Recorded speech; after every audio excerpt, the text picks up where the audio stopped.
মেয়ের হচ্ছে বৃত্তি পরীক্ষা। সকাল সকাল ঘুম থেকে উঠে পড়লাম, তারপরে মেয়ের বাবাকে উঠালাম, বলেছি যে আজকে পরীক্ষা, দুইজন নিয়ে যাব।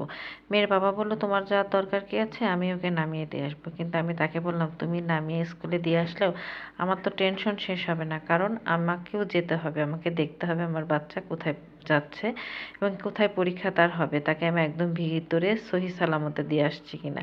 তুমি দিয়ে আসলে আমার মনের মধ্যে টেনশন থাকবে, হয়তো তুমি ঠিক জায়গায় দিতে পারো নাই, মেয়ে ঠিকঠাক মতো যায় নাই, বিভিন্ন রকম টেনশন হবে, যেটা মায়েদের হয়ে থাকে। কারণ স্কুলে তো আমিই নিয়ে যাই, নিয়ে আসি এবং সমস্ত কিছু আমি ফেস করি।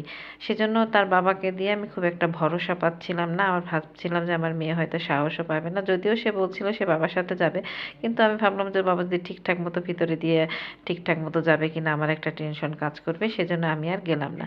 তো তারপরে যাই হোক দুইজন মিলে দিয়ে আসার পথে আমি ইলিশ মাছগুলো দেখলাম, কিনতে চাইলাম, তখন সাহেব আমাকে কিনতে দিল না, বলল কি না ইলিশ মাছ কেনার দরকার নেই, সে নদীর কিছু মাছ দেখে কেনার জন্য পাগল হয়ে গেল। আমি আর কিনতে দিলাম না, যেহেতু আজকে বৃত্তি পরীক্ষা আমার একটু দৌড়াদৌড়ি করতে হবে, বাসায় এসে আবিয়াকে রেখে গেছি।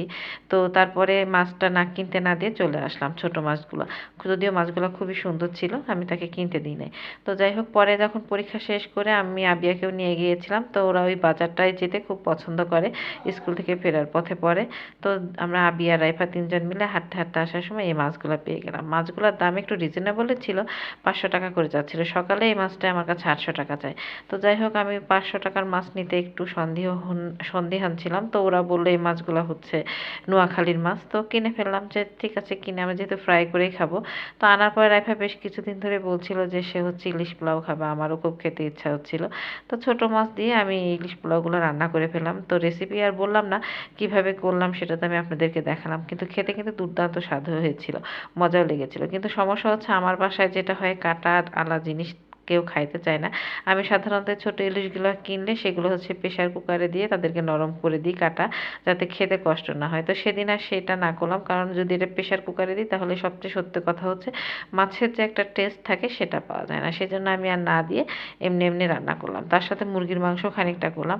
আসলে পোলাওটা খেতে ছোট ইলিশ দিয়ে করলেও বেশ মজা হয়েছিল। আসলে এখনকার দিনে আমরা যারা মধ্যবিত্ত তাদের জন্য কিন্তু বড় ইলিশ কিনে পোলাও খাওয়া বেশ কষ্টসাধ্য, কারণ 1 কেজি ইলিশের দাম 2200-2300 টাকা। তো যাই হোক তারপর আমি ছোট ইলিশ দিয়ে দুধের স্বাদ ঘোলে মিটিয়ে আমার মেয়ে আর আমি খেয়ে নিলাম। ছোট মেয়ে কাটা বেছে খেতে পারবে না, সেজন্য সে খেলো না। মেয়ের বাবা একটু খেলো, তারও কাটা বেছে খেতে সমস্যা, কিন্তু আমি আর রাইফা দুইজনই খেলাম। যদিও প্রতিবার রাইফাকে আমাকেই বেছে দিতে হতো, রাইফার খুবই পছন্দ, আমারও অনেক পছন্দ। তো রেসিপিটা আমি দেখিয়ে দিয়েছি, যদি কারোর ভালো লাগে তাহলে এভাবে রান্না করে খেলে বড় ইলিশের থেকে খুব একটা স্বাদ কম লাগে না, খেতে কিন্তু খুবই দুর্দান্ত হয়। তো আজ এ পর্যন্তই।